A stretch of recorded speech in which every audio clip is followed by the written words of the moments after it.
everyone. Welcome all for the Industry Institution Development Program. Today,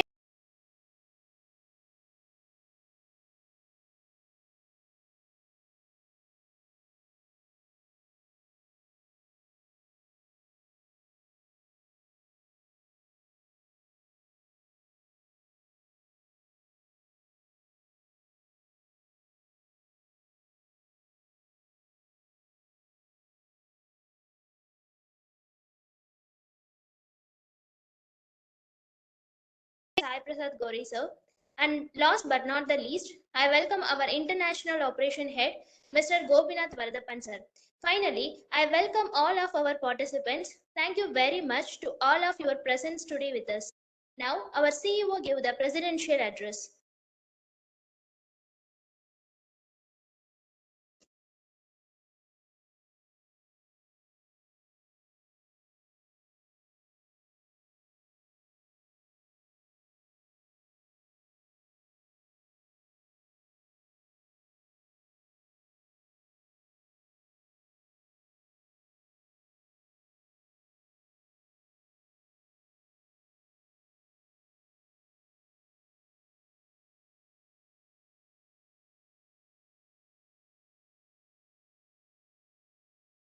So very good morning, everyone, and thank you for the accepting our invitation, sir, particularly. And this is the day 2 of Industrial Institution Development Program. One thing I want to share, last week I called Sridharan sir to talk about, sir, we have a plan to connect institution and industry for the small bit of connections I need. So for that, you need to deliver some of the speech about it. Without any hesitations, he said he's a good plan, and you just please continue this like that. So thanks a lot for that, sir. Actually, and I will just give a brief introduction about Santum Sridharan Parthasarathy, sir. So here, Sridharan Parthasarathy, sir, is an engineering graduate from the University of Madras, and he just having an experience of around 33 years of experience in the healthcare field in all around South Asia, America, and he handled so many projects. And in particularly, he handled P&L up to 75 million US dollar and a team size of 1,400. He is actually certified an auditor for ISO 13485 standard. He brings with him close to 3 decades of multinational operations and experience in delivering large projects in radiology, cardiology, molecular imaging, and radiation therapy functions. Particularly, we are all well known about nowadays the radiology play a main vital role.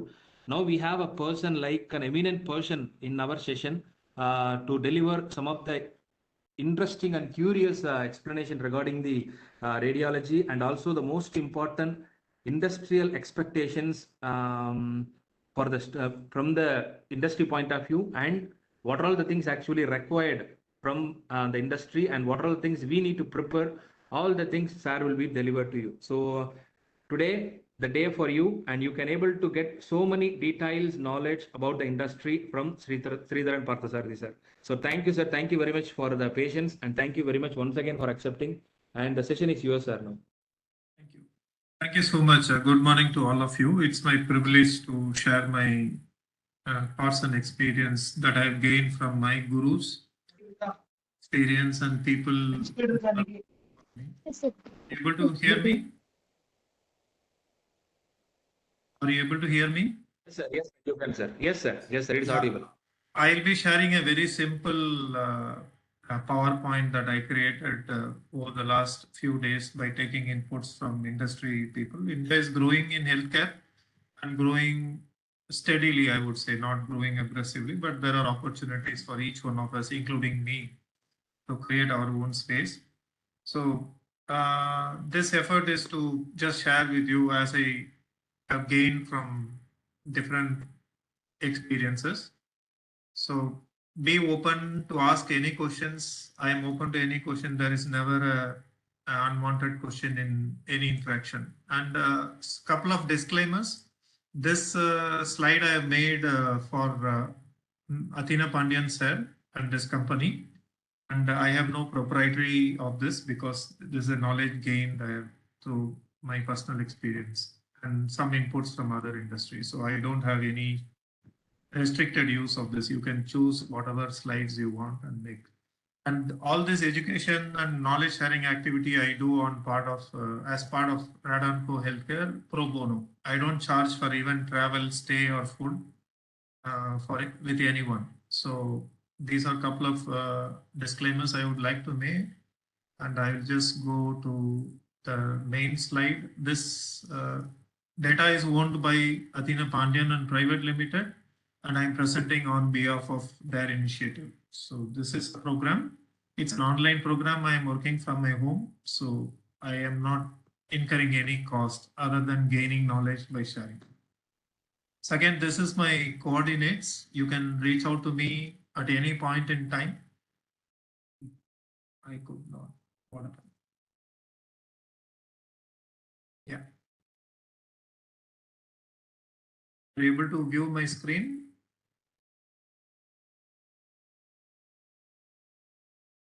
Are you able to view my screen?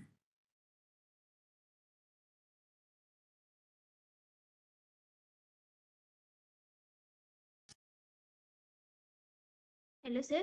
Yes, sir, you can. It's audible, sir. Okay. Thank you. Thank you so much. So Thank you, today, sir. today I move over to the main agenda of the program. That is, what is the challenges between industry and institutions? How, as an individual, I personally believe that there are going to be challenges from the industry side, from the administrative government side, and everything. It's my personal success story, finding what is needed by the industry and my company and my customers, that has made me an entrepreneur and reasonably very successful. I have created more than a dozen entrepreneurs in the last 5.5 years itself. So what is industry is looking for is a skilled manpower. So all of you would have applied for jobs over the past many years. They will ask for an experience of a 15 years in an industry for even an entry level job. So there is a big challenge there. Skilled manpower is a need of the hour. The reason is India is catching up. India doesn't have a technology per se in healthcare. India has technologies in vaccines. We produce 60 to 70% of different vaccines for the world because we built capabilities about 2 to 3 decades back. Now I'm focusing my topic to the manpower skills that is needed for manufacturing, services, R&D projects and all. Our skill in terms of manpower is still work in progress. And the industry is looking for experienced manpower. And experienced manpower is obviously people who start their own business, they are not available for companies. And they are looking for ready starters and they're looking at coachable skills. When I say coachable skills, they are looking at foundation skills outside your curriculum to be there with you before you can start work with them. The reason is they're expecting a very high levels of productivity. Normally the productivity is around 60%. And when you take fresh minds, young talents, they work for 14 hours to fulfill that 60 hours. So it becomes a very big strain for the companies to really coach because the young talent is working very hard. So at institution level, the curriculum is in line with the University Grants Commission, or we have many, what I would say, the deemed universities these days that has curtailed the knowledge transmission from a larger pool of institutions to a smaller pool of institutions. So the students start pretty early at a very comfortable level. When there is no pain, there is no learning opportunity. When we go through stress or when we go through some difficult moments, we learn different ways of dealing with situation. And the curriculum is not in line with make us think differently and do that. What would it mean if you curtail the curriculum, the exposure becomes less? Obviously, when you start learning, there are different learning principles, verbal, audio, visual, face-to-face and all. The learning principle has moved over to the internet. So when you go to the internet for even studying, let us assume You want to learn something about artificial intelligence, then there are a couple of advertisements about a new teaser of a movie for Shankaranti or Christmas. So there is a lot of diversion there. And at a young age or adolescent onwards, it's pretty common for us to uh, have distraction and exposure. So in classroom, the peer group conversations for making things happen, something new gets downgraded. The visual media of learning is basically we just watch what others have done, and we get carried away, and our thought process to make it different, that is innovation, is curtailed. And the burden of pre-course preparedness. Why I put this point is I spoke with about a dozen people from, especially from Tamil Nadu. I am also basically a native of Tamil Nadu. They said that students who are from Mofsil area, they use the word Mofsil area, they struggle, they have to bring up to pace themselves to the course itself, like if they are doing engineering graduation or a master's degree or anything. So there is a need to have a 1 month at least buffer zone to pick up speed and then go ahead. And then there is another burden now. Most of the manufacturing is coming in the western parts of our country and the other states. So there is a burden to learn one additional language or a link language. Somebody calls it national language, somebody calls it something imposition. So this preparedness puts a lot of stress on the institution and they cannot afford them. So I'm talking basically what a technical asset for a company is going through at the college institution level. Then academic excellence challenges, the GPA grading, instead of asking, when we were hired, no matter what our grades or percentages, percentiles were, we had to give an entrance exam. Most of the opportunities were in government sector or public sector like DHEL, DEL and all. So we were tested outside our curriculum. So such challenges are not there these days, or I would say the opportunities are less. This is the current scenario. I can say these are all problems, but these are also opportunities for us, how to mitigate them. And I would say that most of the audience are from Indian diaspora. They were the country till 1900 of greatest entrepreneurs in the world. So for just less than 150 years, we lost the edge of entrepreneurship. We need to regain it. And what are the methods to do it? How people who ventured into innovative entrepreneurship have grown well. So the following slides will go.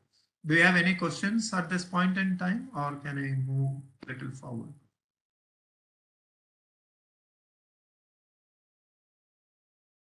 You can move, sir. Thank you.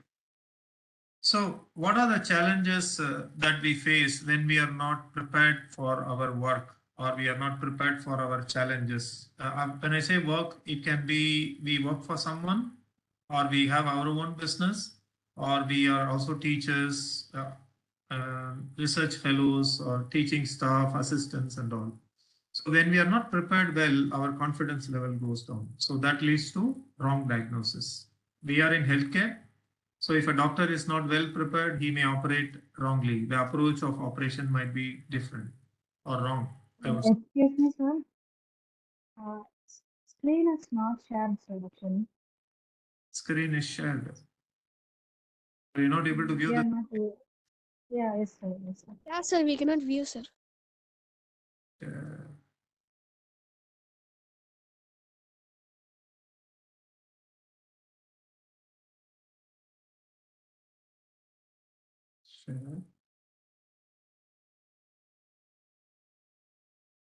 Can you view?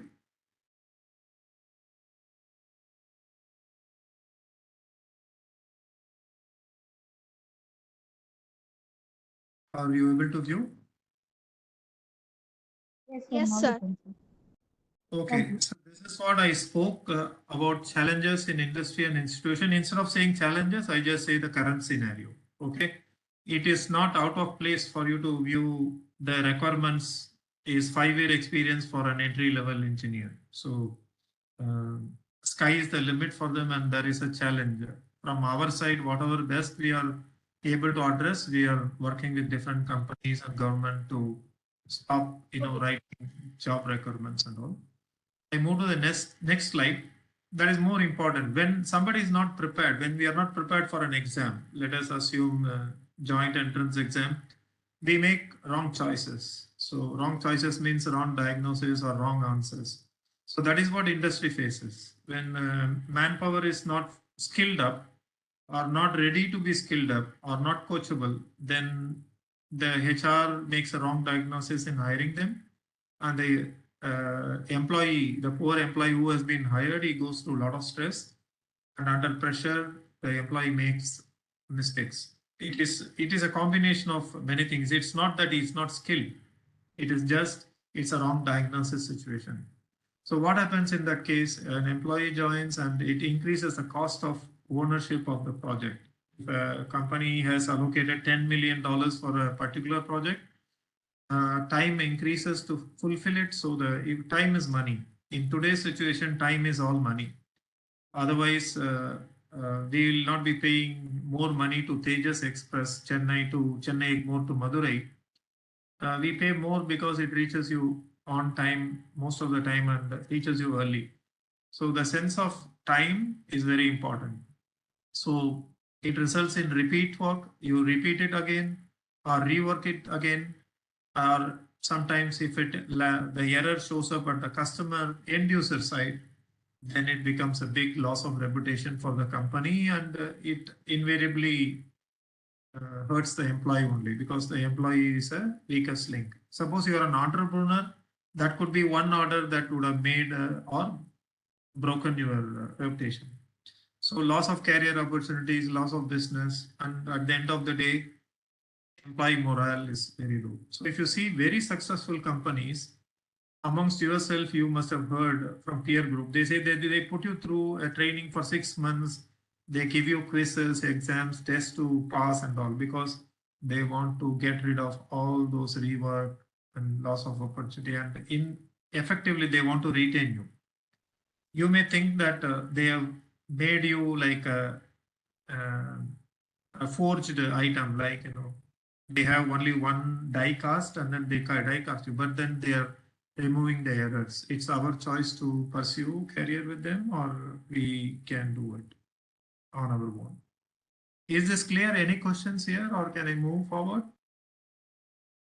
Yes, sir. You can move. Okay. So where are the gaps really today, as of today? Yes, institution and the industry disconnect is there. What industry needs, they are not clearly articulating. Like if you go to the Western countries, especially the Western Europe and the East and West Coast of the US, the industry and the institutions, they are very well knit. A typical good example for us to understand is Ivy League University of STEM. STEM is science, technology, engineering, and mathematics. In the US, as they call it, STEM. They define that in another 5 years, we are looking at this kind of talented pool. Can you do it? So the choice of internships are allocated based on the students that they acquire. So the screening is done at that level. But we are in India. Is it possible for us to do it? In a way, yes. And in other way, it is no. So how can we mitigate the institution and industry disconnect is a topic that we'll be covering. I have put as a primary topic for conversation. And the choice of internship, I find in the past 10 years, I would say the students are...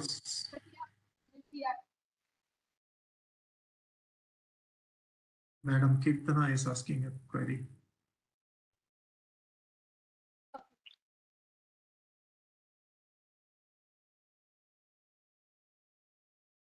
What is your query? Sir, you can continue, sir. Thank you. Okay.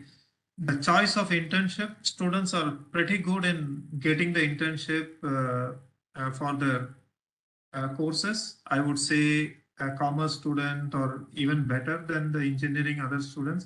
The sponsors is the industrial sponsor as well as the college sponsors. Some of the deemed universities sponsor students for going abroad and become an intern or trainee engagement. I know one university in Chennai, near Chennai, that sponsors students to go abroad and study their masters. Talent acquisition is not going to be discussed. It's a HR subject.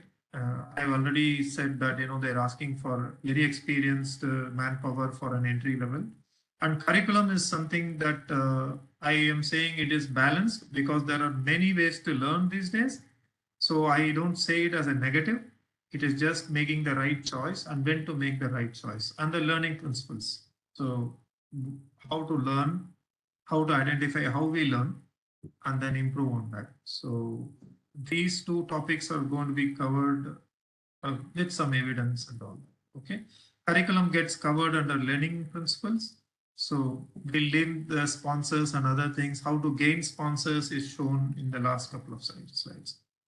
So where are the big opportunities in influencing institutions is there? You will be surprised to know that sales and marketing skills are the topmost shortfall in knowledge capital in India. We are short of grand salesmen with great marketing skills that can go and sell a product. And you'll be surprised to know that R&D, the marketing in healthcare is basically part of R&D.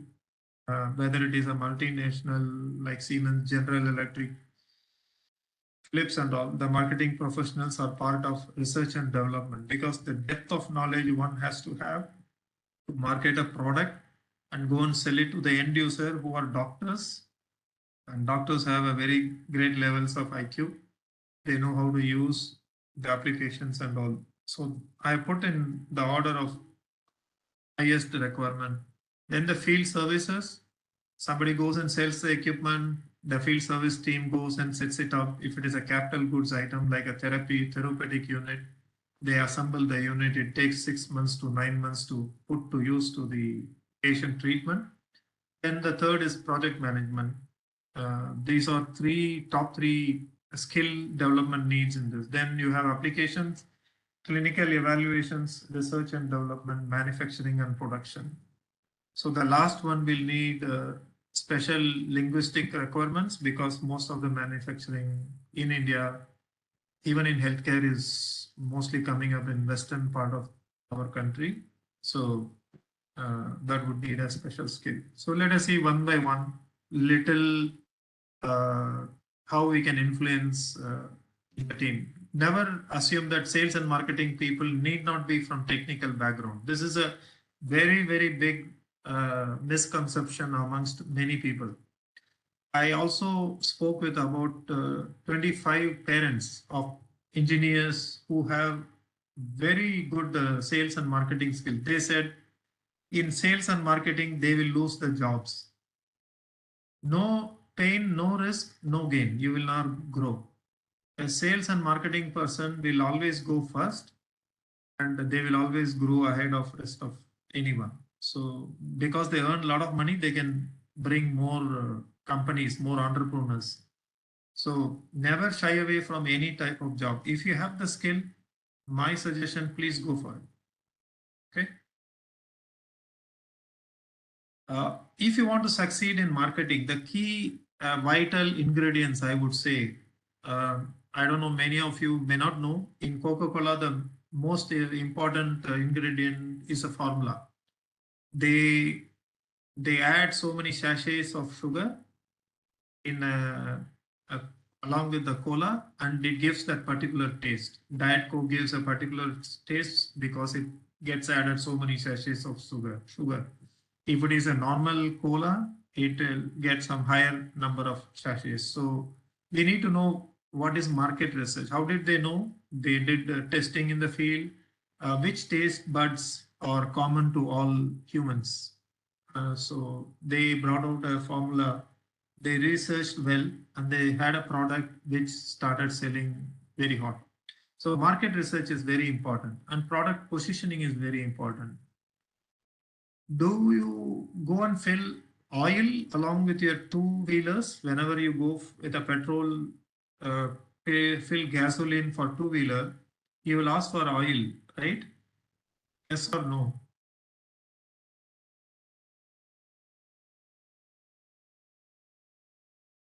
Some two-wheelers you fill oil, right? Engine oil.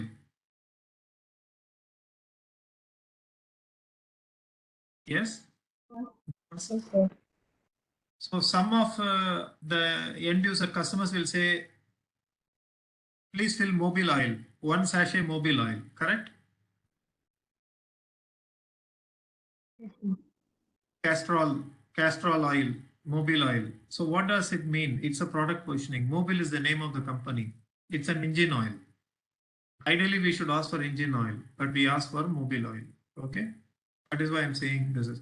If you are in sales and marketing, you need to find solution. Different customers will come with different needs, but all customer will need one thing, that is funding and financing, money.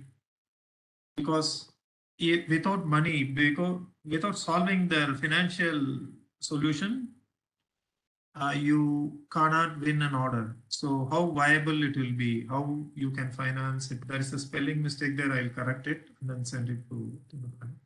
Then you need to know the industry trend. The reason is, if you know the industry trend, then you can position the product accordingly. So you need to know what are the current trends, how the trends were before, and how the trends are going to unfold in the future. So sales and marketing needs to be part of research and development, primarily because the customer needs can be dictated. The industry trends can be modified. Most of you must be using Twitter, Facebook, or you must be booking Ola, Uber, or anything. The moment you book an Ola, the Uber message will come to you, get 25% less on your next 3 rides, not more than 50 rupees, something like that. So these are all trends that they keep watching. The artificial intelligence works put to use, and they know what customer needs. Customer needs a ride, and then Ola you book, then Uber gives you immediately. And then the consumer needs. What does it mean by customer needs and consumer needs? Healthcare is a different scenario. It is a business to business and business to customer, and business to customer also. That is where, like, pharmaceuticals, healthcare needs, they are all business to business as well as business to customer. So the end user is the consumer. And the stakeholder and time management. For sales and marketing, time is money. And you need to manage those important people that will be giving you purchase order and giving you check for buying equipment. So this is the most important fundamental requirement for you. You never miss an opportunity. It is like you report 5 minutes late at railway station for a train that is on. You miss the train. So in sales, that is there. You miss an opportunity, you lose the order. In field services also it is same. If you report on time, fix the issues, manage your time, then it is here. In sales, you need to manage your time and customer time effectively. In service, you need to manage your time exceptionally very well.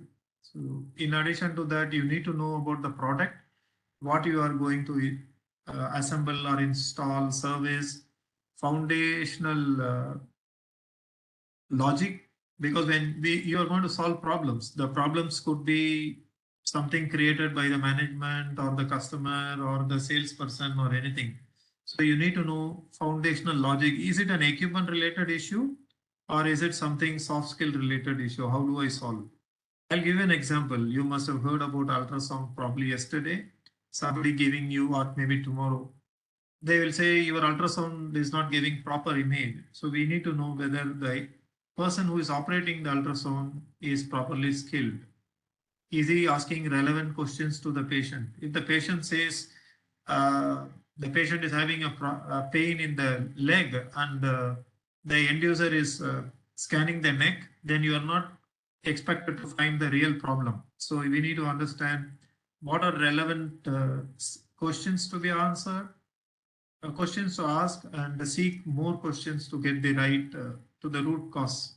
So something like root cause analysis, or you can use fishbone also and do that. Then you need to handle customers experience management. Once you fix a problem, you deliver a service, you need to ask support. Again, if you're riding Ola and Uber, they ask you to rate the driver. It is nothing but customer experience management. Why it is important? because it reduces the legal cost, the cost of mishap, cost of error. If you continue to give 99 good services out of 100 opportunity, customer will remember only with your last experience. So you need to continuously follow with the higher ups and then say, sir, do you think I have done a great service? Great, okay. So if you have done it, so can you please go to the site and press the button 5 or 9 or 10, something like that. So these are very important. If you say the field services is a service technical job, it's a toolkit, I will use an electrical multimeter and all, no. The most successful people are individuals that have possessed all these special soft skills. And obviously, more modern soft skill tools are needed, like Microsoft Office or anything of your choice, or Zoho Office, anything you can use. The reason is once you gain a strong product knowledge and customer experience management, then you move to this higher role in the organization. That is why I put them next to each other. Yeah, an excellent technical staff with a great experience and skill that manages the customer, they'll automatically transform into a great sales and marketing person also. So you will move up. So I chose these two as the first part of this. So never shy away from sales and marketing. If there are no queries, then I'll move to the next one.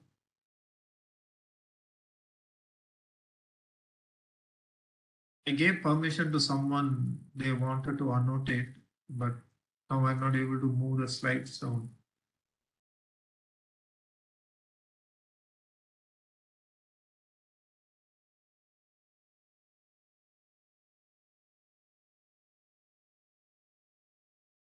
Who is under control of my slide? Can they release it for me?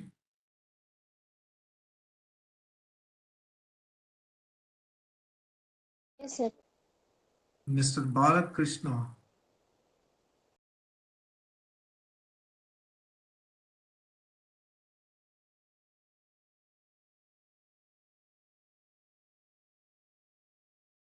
Can you release the slide for me? Sir, we are not control anything, sir. I gave permission to Mr. Balakrishna. So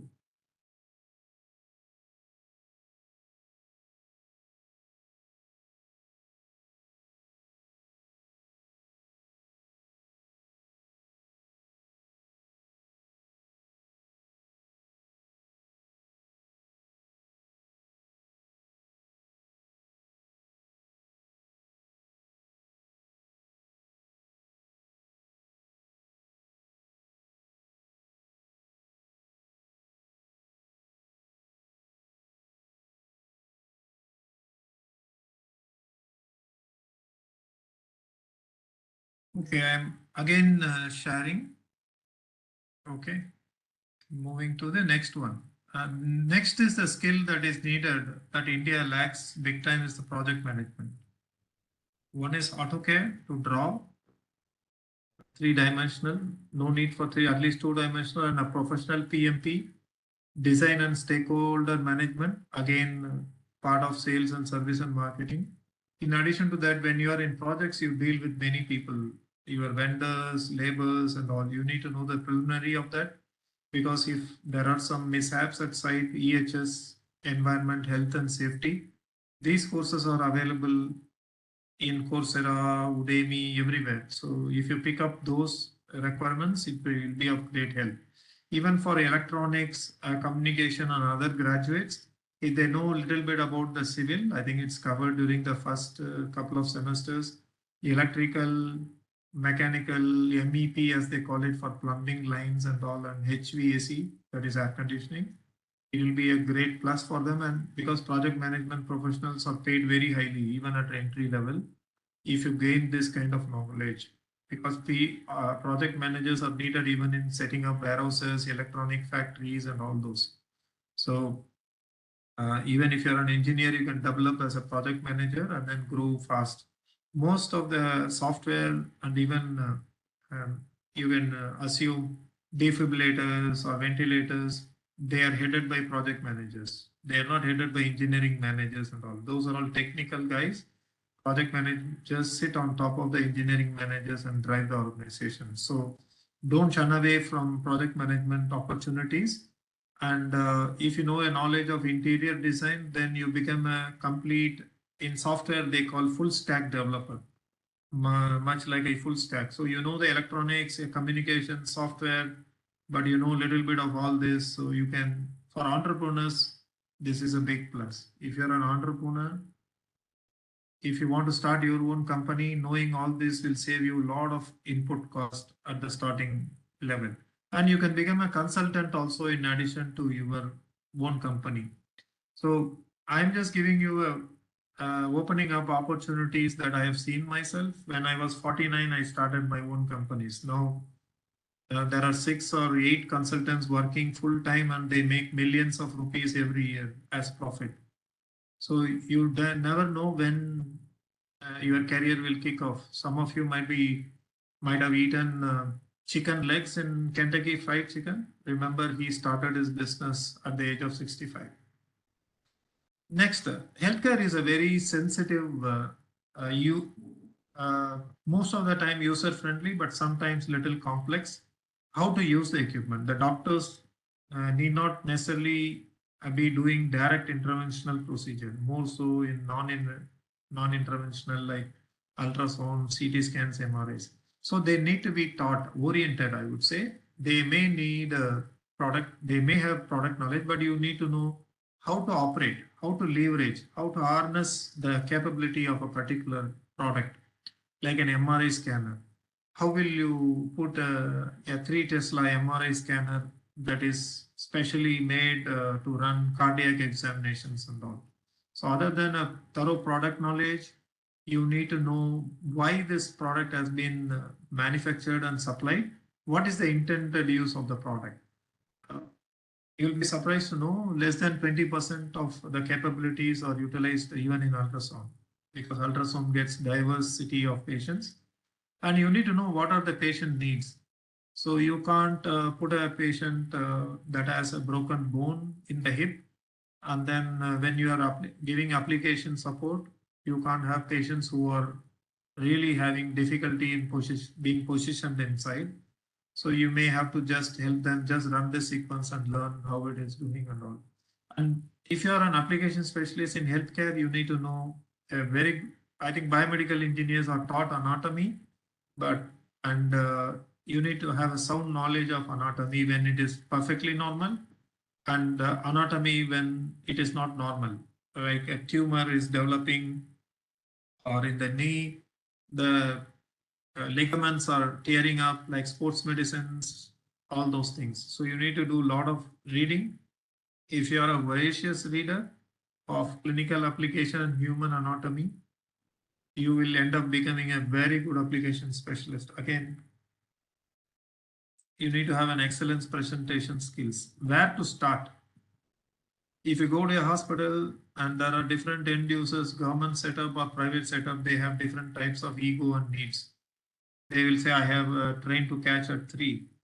So you need to engage with them and present what is needed for them and giving the time that you get. And before you go out and start working at customer side, you need to expertise yourself. That means many hours of practicing. You keep practicing the equipment that you want to demonstrate to. Never leave an opportunity to practice, because this job application doesn't have any tea break or coffee breaks. It's a 24/7 learning opportunity. And yes, these days application specialists are asked to do the QA validity of the equipment before it can be put to patient use. So learn the QA procedures of each and every equipment or modality. I am pretty sure if you possess all this, you will be like ready to go, good to go. And companies are not able to pay this kind of people great salaries because they demand better than the marketing and sales. So you can start your business straight away. And this field is mushrooming like anything. Please mark my words. There are going to be more freelance under the code. There are companies that are going to offer application specialist support to even multinationals in the country.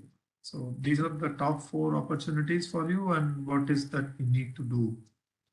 If there are no questions, I'll move to clinical evaluation. I need to ask you a question. What is the difference between applications specialist role and a clinical evaluation specialist role?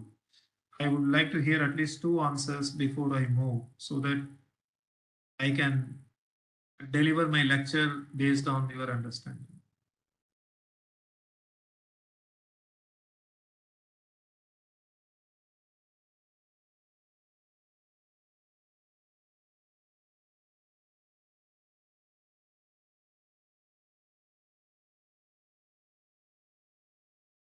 No questions? Is it boring?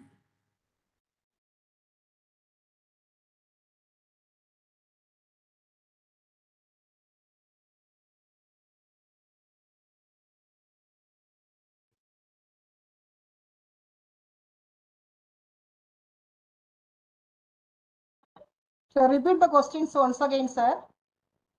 What is the difference between this applications role and this clinical evaluation role? At least 2 significant differences between the 2, just to understand how well informed you are, and accordingly I can give a lecture accordingly. Because this is a field where if a company is looking for 10 people, they are getting only 8 applications. So you can see if you have developed these skills, you are straight away hired.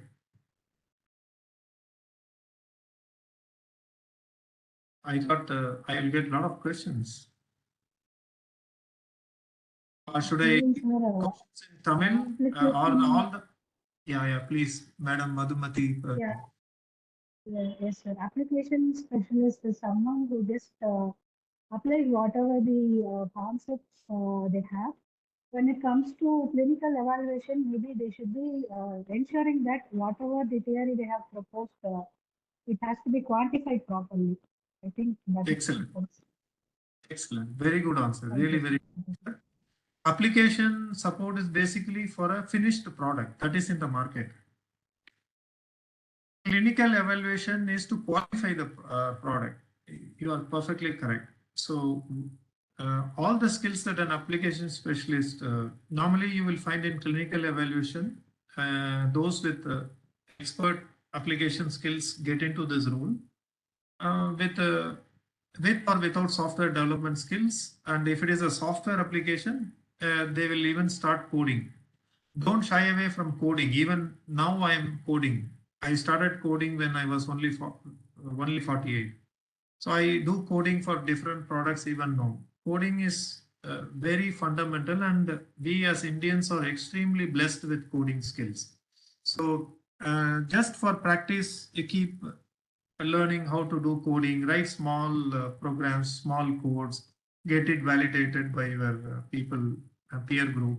A software development skill will help if you are building new applications on a particular product or this.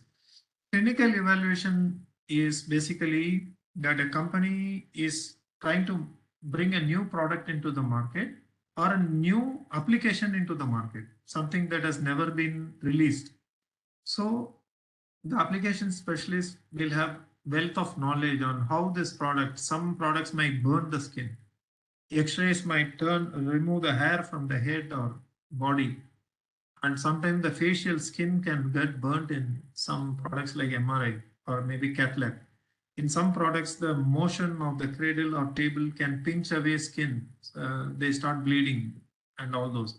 So how to put the product into practice, what are the pros and cons that needs to be addressed is known to the research person. But how it will impact the patient is known by the application specialist because they know how to use it. Like the car, you find that some of the most very fundamental problems in a car is picked up by a driver, test drivers, because they know how to drive.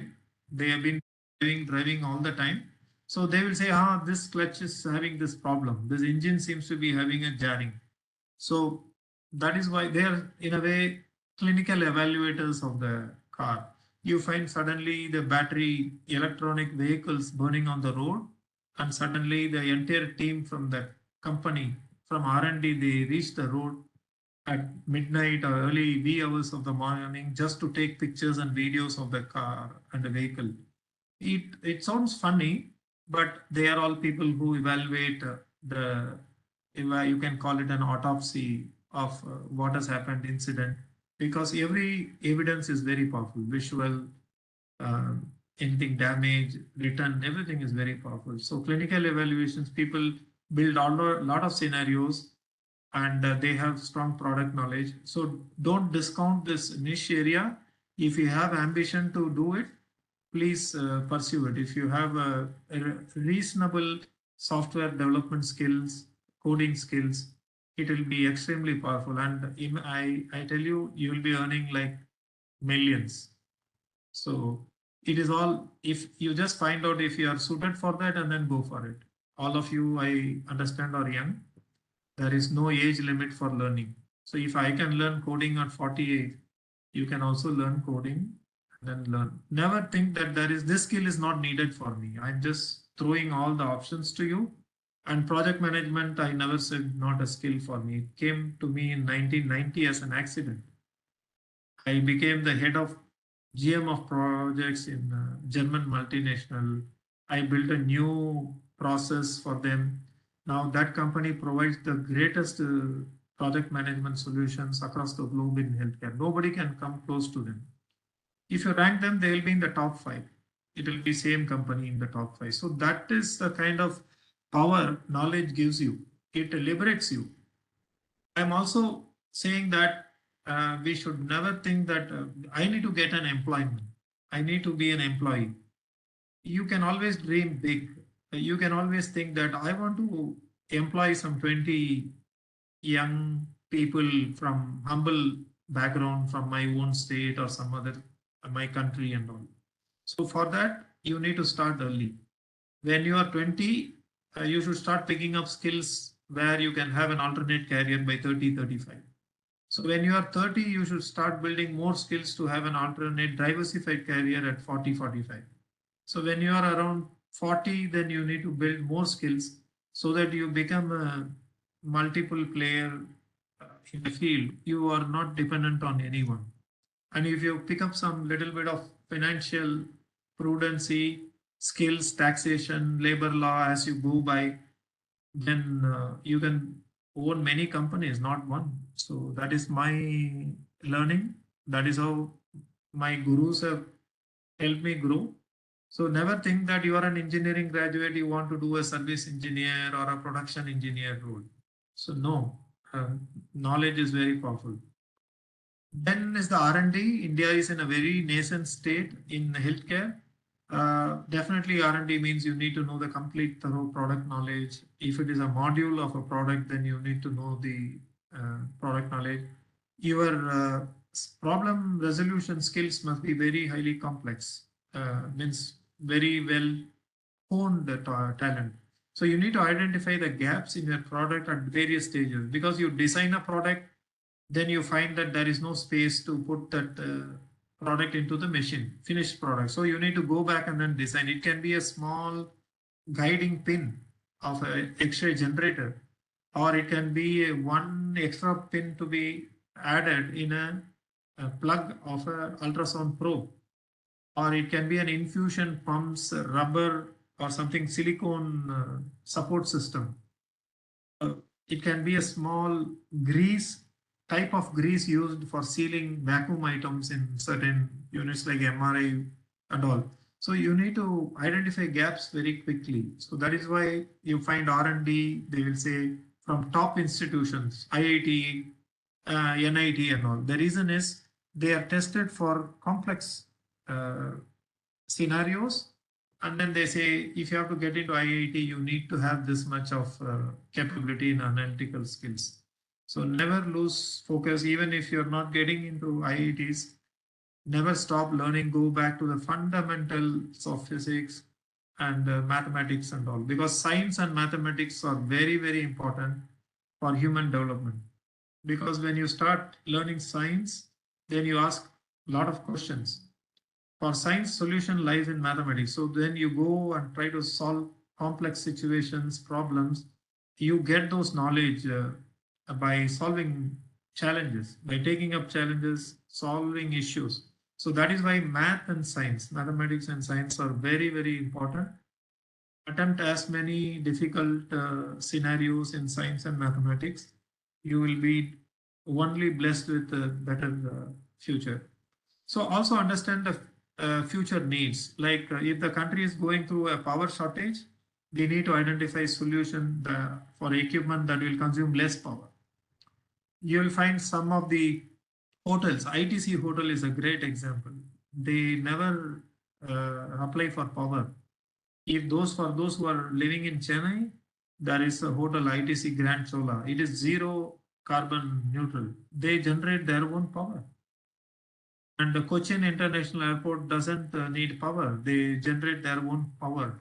So when as critical situation comes, those that have found solution and solved painful problems will emerge and they will get noticed and they will grow fast. So a lady who solved the Cochin International Airport power situation is now one of the very senior technocrats in the country. And she is not very old. She is more than a decade younger to me. Imagine the power of finding solutions. So understanding future needs means innovation. Be innovative. Not on TikTok and all. Don't be innovative there. It will kill your time. Be innovative in your chosen field. If you are passionate about a particular field, everything will settle down. And learn interpersonal skills. When you are successful, when others are also successful, the balance is same. It will be all are successful, so we are one. When somebody else is successful and we are not that successful, then the challenge to get back to level playing field will come. When we are successful and someone else is not successful, then the challenge to manage our success will come. That is where interpersonal skills are exceedingly important. Those who are successful entrepreneurs, companies, they give the job of a CEO to interpersonal skill. I have a question here. How do you think Twitter was managed before Elon Musk took over and before he took over? Maybe one or two can answer.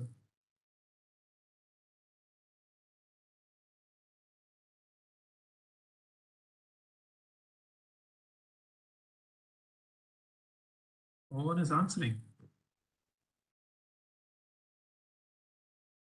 What is the perception about Twitter now, Elon Musk now?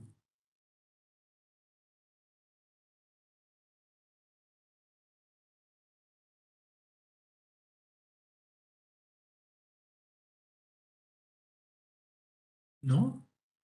No takers?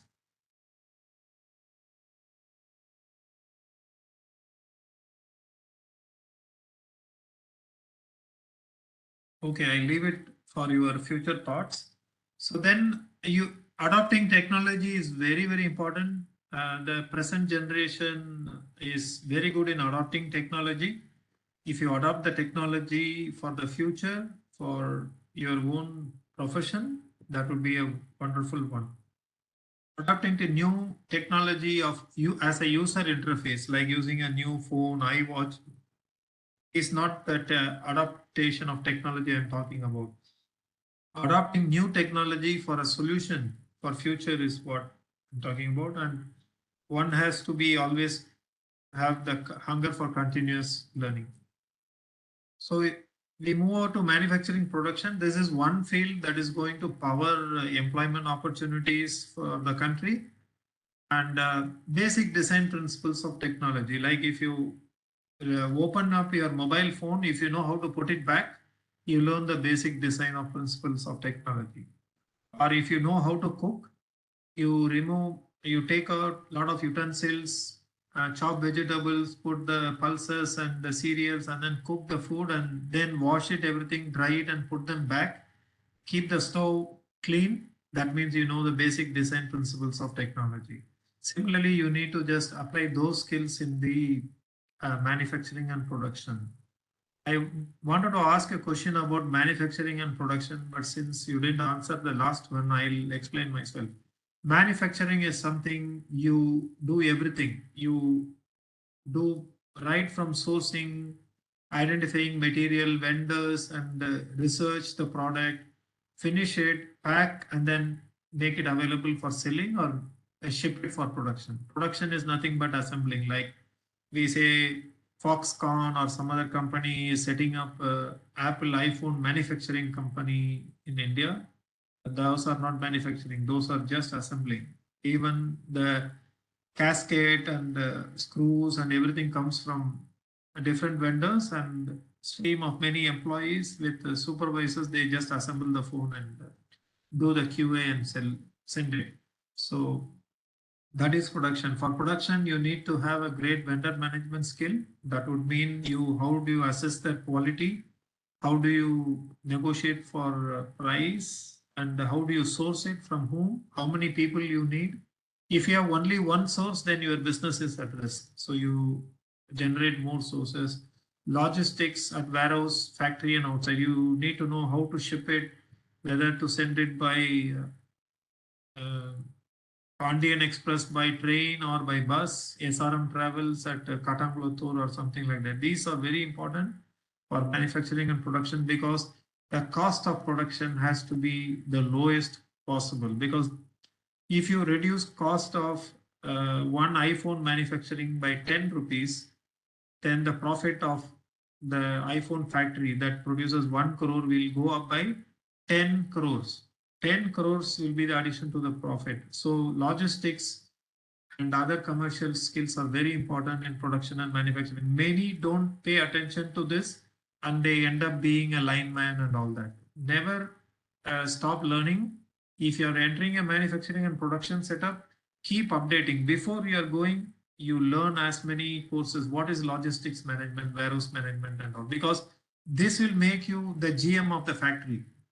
GM of the factory is one of the highest paid persons in the country. Like automobile, the GM of the factory makes a lot of money. I don't want to quote the number. And then you need to know the labor union and management, labor and union management skills, because you have to get things done from partially skilled people. So I'm assuming that you will build up all these skills to manage them.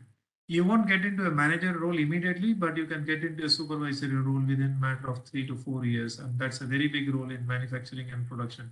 Never underestimate a supervisory role in any manufacturing or production facility. It's a very tough job and it's a highly skilled job.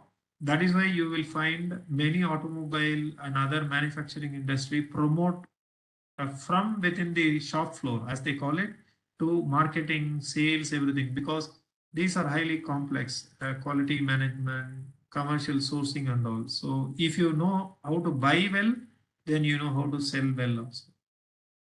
And obviously managing small teams is very essential because you deal with different teams at different times. So you build your skills to manage complexity better. So I do not know whether you really liked it, but these are essential ingredients to be a very good manufacturing engineer or a production engineer. So how will you influence the institution? This is all about how you will influence. The colleges are not going to come up with, they have their own agenda, industry has its own agenda. So I would say don't start for your project in the, if you're an engineer graduate, undergraduate in the 5th or 6th or 7th semester, start from day one. Learn skills from outside your curriculum, because the first year of engineering is relatively very easy. If you're from CBSE stream, you will just pass by just attending classes and practicing engineering drawings. So you need to build some of the skills in the first and second semester itself. So at least one skill per semester you need to have outside of your capability. It is much like what you have to build when you're growing up. When you're 12, 13-year-old, You ask for something, your parents say, no, you get to 18 years, get 95% in 12th, then I will buy you a KTM bike and all that.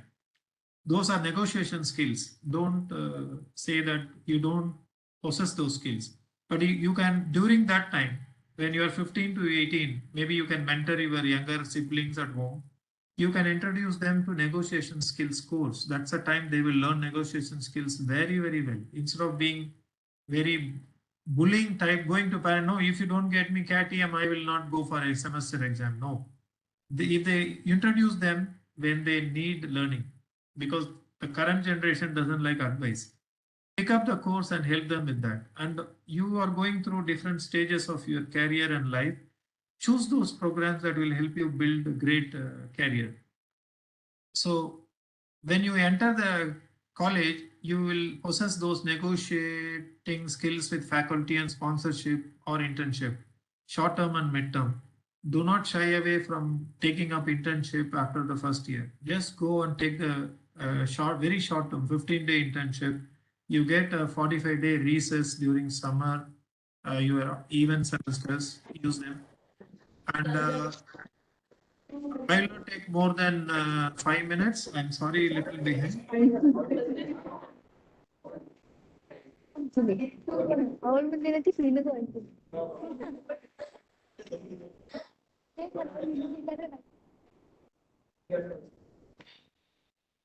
May I continue? May I continue? Sir, yes, sir. Yeah, I'm hearing Madam Bindu suddenly. Okay. So leverage your alumni and peer groups for opportunities to contribute pro bono. You will have seniors doing some projects. I introduced this to one of my loved ones, and he's in a very big company now doing this. So at the end of second semester, I introduced him to some Formula One projects of his seniors. So he went on to help them finish the project when they were in the sixth semester itself. Participated outside India also. So you need not think that my project is due for 7th or 8th semester. Start joining your peer group, alumni group. Sir, are you doing something? Can I visit your factory? Come and then pro bono means you don't charge anything. You own all the expenses and responsibilities and accountability for failure. Go join them. Many industries provide this if you take initiative. And you can start demonstrating your groomed skills on social media. Obviously, it needs permission of your sponsor to share. So build your LinkedIn profile and all those very well. I would suggest that you avoid Facebook and all. You put it on LinkedIn and all that. Campaign for sponsorship for your projects with stakeholders in the industry. Once you get into the industry mode at the end of second semester, the first year, you will be noticed, definitely. Invariably, you will get a sponsor for your projects. It can be any project. 50 to 60% success rate is guaranteed. So when you get sponsors for your projects, they will hire you directly, invariably. So, or you can even become an entrepreneur, become his vendor, partner and all. Network with industry. I would like to see more young talents in expos, symposium and conferences. If you are in healthcare, if you see continuous medical education in your town or nearby, I would say save at least one day in a month and attend these conferences, expos and symposiums. And if you go and meet them, you will get a lot of ideas. You know what their problems are. Ask why you have brought this, how this product will impact, what are their future projects. Then when you ask these questions, when you are in the third or fourth semester, then you have time, 2 more years to get yourself ready for such opportunities. Opportunities won't knock your door. You should go and knock the door. So this is one of the very important engagements young talent should do in India, because India is growing like mad now. And nobody's going to come and offer you jobs. This is the best time to be a graduate, that too a STEM graduate. So attend all these expos and symposium and conferences. It doesn't cost much money. Most of these symposiums are free in the second half of the day. And Chennai has a very good infrastructure, and Coimbatore also, all metros in southern part of country, the whole country has. Never say that this, if you're a mechanical engineer, you go and find out what are the new products coming even in healthcare. Because mechanical engineers make the design of the equipment, the outer and internal. And share your knowledge with your buddies and take them along. Try to encourage each one of you and then go. So this is how you will find a lot of opportunities. So what happens when you influence this way? You will get noticed. And obviously, when you meet people, you expand your network. I have seen many young lads asking me for my Facebook and Twitter account only, invariably. I don't have them. I'm only on LinkedIn on my company's name. And you will expand your network. When you expand your network, you get more opportunities. They become part of you, you become part of them. So when you are badly in need of a job or some opening, some idea to sell, they will help you, put you through to the right people. You learn how to deal with key stakeholders. Like you go to a symposium, suddenly you get introduced to a managing director of a company, then you share, yes, sir, I've learned about all these things and all. He'll say, okay, this is my number. You come and contact me during Shankranti holidays or Diwali. So you get to know the requirements, what is needed to be a successful employee or an entrepreneur. So where will you get them? You get from where there is a need. And you will, once you get the requirements, you will explore for answers. When you explore for answers, you will find solution. When you have solution, there is no other way but to succeed. So that is how, that is my suggestions for all of you. I'll share this with Mr. ATHEENAPANDIAN sir. If you have any critical comments that you didn't like or you would like to have heard, please share freely with ATHEENAPANDIAN sir. On that note, I wish you a grand success with a note for Jai Hind. So I also deal in large project management stuff for big hospitals. So my team and I, we suggest solutions for large medical colleges and hospitals, right from buildings to AC, electrical, interior design, clinical evaluation sites and all. When I was with a German multinational, we brought the clinical evaluation sites to India. They were in China at that time. This I'm talking about 2012. We brought the clinical evaluation sites of a German multinational healthcare provider to India. So India is now home to clinical evaluation of MRI, CT scanners, cath labs, and all of a German multinational. So there is never think that things are not possible.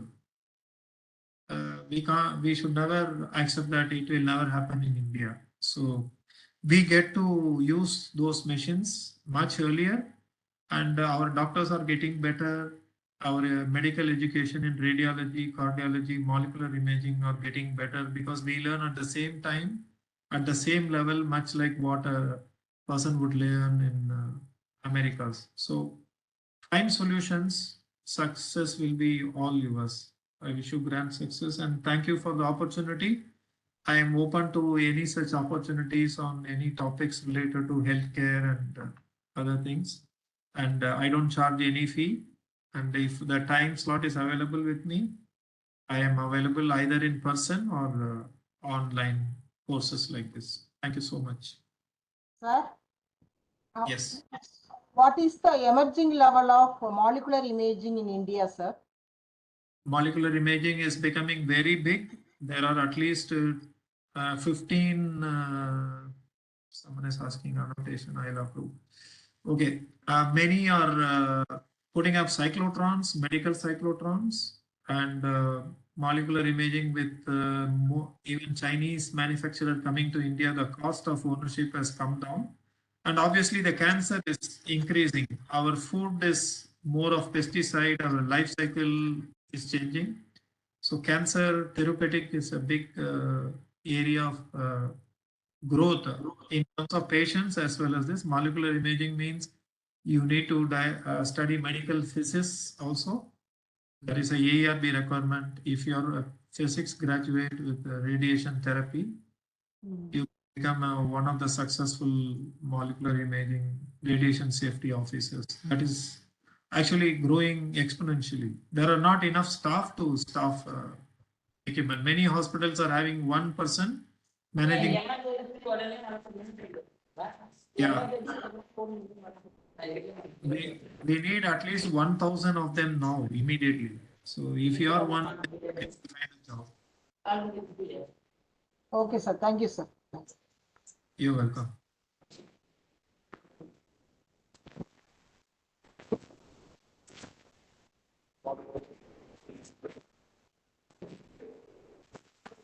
Dear participants, do you have any kind of the clarifications you can ask sir? Sir will wait for 2 minutes.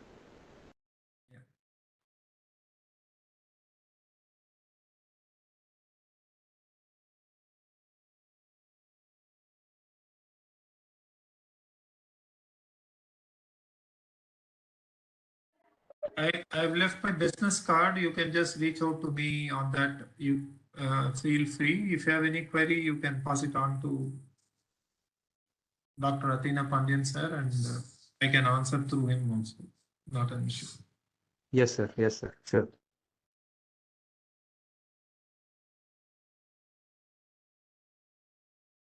So no queries, participants. So thank you very much. Thank you very much, all of you, for your patience, and thank you very much, sir, for Sridharan sir, for sharing much amount of knowledge to the participants, and we are also getting some beautiful knowledge from your side. Thanks a lot once again, and thank you all the participants. And one more session, the furthermore session is also keep on coming for you to develop the industrial knowledge. So Rashika will say vote of thanks now. So, good afternoon, everyone. It's been such an honor to be a part of this wonderful event. On behalf of ATHEENAPANDIAN Private Limited, I would like to extend my heartfelt gratitude to our honorable chief guest, Mr. Sridharan Parthasarathy, sir, Managing Partner, Radanco Healthcare LLP, Bangalore. Thank you, sir. And my sincere thanks to our CEO, Dr. S. Athena Milahi Pandian, sir, who supports the event. And a wide round of applause to my director and our head operations and our international head operations, sirs. And my thanks to all the participants who made the event a memorable one. Finally, I would like to thank to all your presence here for making the time to be with us today and helping us make this event a grand success. Thank you, one and all. Thank you. Thank you very much, Sridharan sir. Thank you once again. Thank you, sir. Thank you. Thank you, sir. Thank you.